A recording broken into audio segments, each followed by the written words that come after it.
আমার এরকম মনে হয় না যে আমি ক্রিকেটার হলে ভালো হতো। কারণ আমার কোনোদিনও সেরকম ইন্টারেস্টই ছিল না ক্রিকেটের প্রতি। কিন্তু আমার এটা মনে হয় যে ক্রিকেটকে যত ফেসিলিটি দেয় আর্চারিকেও দিলে আমরা আরো অনেক বেশি ইমপ্রুভ হবে আমাদের। ১২-১৩ বছর হয়ে গেছে আর্চারির সাথে আমি যুক্ত, মানে আমি আর্চারি করি। আমি টাটা স্টিলে চাকরি করি।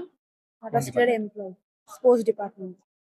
আমি টাটাতে আছি ১১ বছর ধরে। মানে টাটা আর্চারি একাডেমিতে অ্যাজ এ ক্যাডেট আমি জয়েন করি। তারপর ওখানেই আমার চাকরি হয়ে যায়। তো আমি এখনো কন্টিনিউ ওখানেই আছি। সেখানে কেন ১ম এ আসা? কলকাতা আর্চারি ক্লাবে শুরু করি আর্চারি, ইন্ডিয়ান রাউন্ডে। তারপর টাটাতে আমার সিলেকশন হয়ে যায়। তারপর আমি টাটা আর্চারি একাডেমি জয়েন করি। ওখানে একদিন এরকমই, ওখানে কলকাতাতে আর্চারিটা খুব খুব হয়। তো আর এই ইয়েতে বাবার সাথে একদিন যেতে, যেতে দেখেছিলাম মাঠে একটা গেম চলছিল আর্চারিরই। তখন আমার দেখে ইন্টারেস্ট হয়েছিল। তখন বাবা ভর্তি করে দিয়েছে। ফ্যামিলির সাপোর্ট তো সবসময় ছিল, শুরু থেকেই ছিল। কখনো আমাকে প্রেশার দেয়নি যে তোকে ভালো খেলতেই হবে বা কিছু। সবসময় বলেছে যে ভালো করে প্র্যাকটিসই কর। আমি যেরকম যা খরচা হয় সব সব মোটামুটি আপনিই দেন? হ্যাঁ, বাবাও দেয় আমিও দিই। আমি একাই। অলিম্পিকে গোল্ড মেডেল জেতা একবারই গেছে, প্যারিস অলিম্পিক। আমরা মিক্স টিমে ব্রোঞ্জ মেডেল হেরে গেছিলাম। তো ওটা খুবই দুঃখের ছিল কি অতদূর পৌঁছেও আমরা ব্রোঞ্জ মেডেলটা জিততে পারিনি। কিন্তু আমার বিশ্বাস যে আমি পরের বারে অবশ্যই আরো বেশি মেহনত করে যাব আর অবশ্যই ভালো হবে।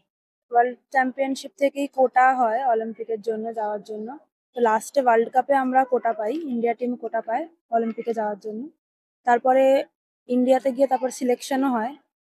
তার মধ্যে বেস্ট যে ৩ জন থাকে তাদেরকে। আমি কলকাতাতে তো এখন থাকি না, আমি এখন জামশেদপুরে থাকি।